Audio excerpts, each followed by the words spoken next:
Hello chaps and chapettes, been a while, so let's get straight to it. Accents. We all have them, although for some people they are a tremendous boon, and for others they are a source of unending difficulty.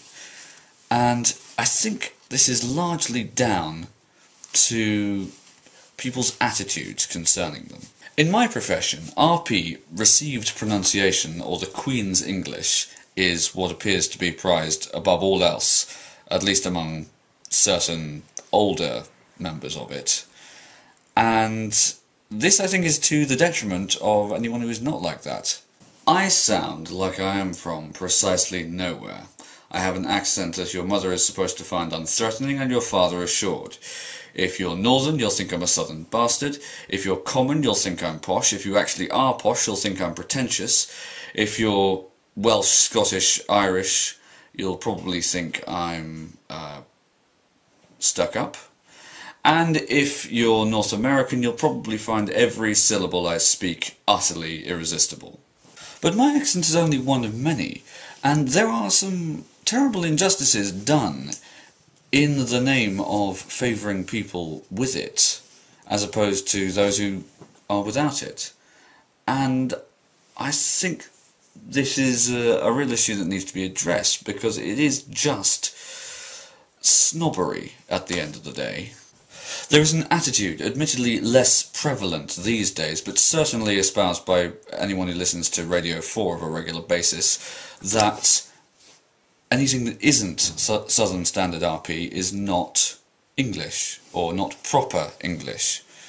They tend to view accents that are not RP as a speech impediment, almost. In fact, I was recommended a book by my principal at drama school the other day, How to Get Rid of Your Accent. Now, I don't know about you, but if I had one other than this, I wouldn't want to get rid of it.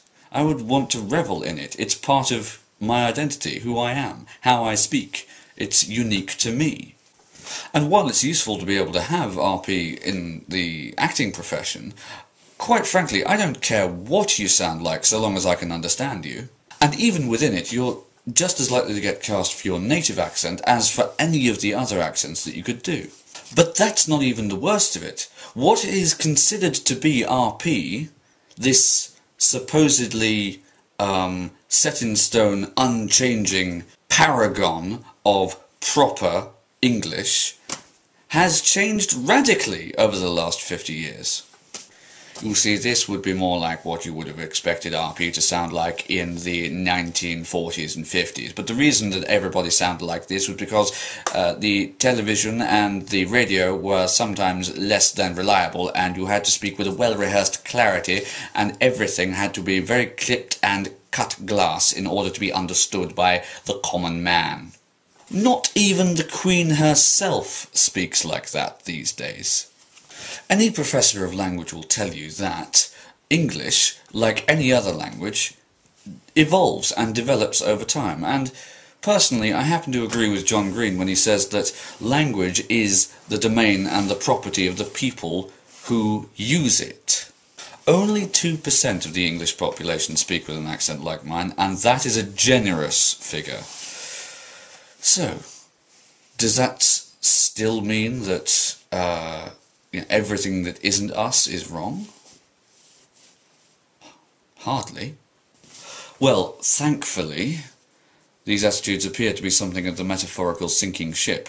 My only question now is, how long are some people going to have to put up with this bollocks? Sorry to return to vlogging in such vitriolic fashion, but it's been something that's been much on my mind of late. I hope this wasn't too boring, and regardless of where in the world you live, I'd be very much interested to hear what your attitudes on this, and whether or not you have been a victim of accent snobbery. Also, hopefully I'll have another video up soon. Thank you for watching, and this'll be me up the road.